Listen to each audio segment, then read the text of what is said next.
آلاف السنين. هنا في قلب الجنوب الشمس بتكتب اسم رمسيس على الحجر. كل يوم بيبدأ بنفس الهيبة، نفس الصمت ونفس النور اللي بيصحي المعبد. كل تمثال شايف نفسه خالد، والحجر بيتنفس مع النور.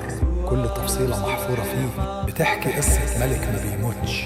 الليل بيسيب مكانه للنور، خطوة ورا خطوة الشعاع بيتسلل جوه المعبد المقدس. النور ماشي في سكة مرسومة من آلاف السنين، زي ما لو المعبد عارف ميعاده. هي دي اللحظة اللي الكون بيستناها مرتين في السنة.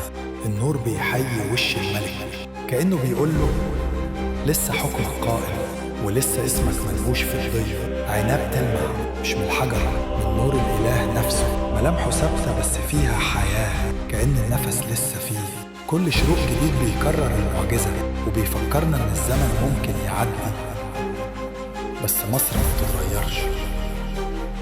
رمسيس ما ماتش، النور لسه بيناديه كل يوم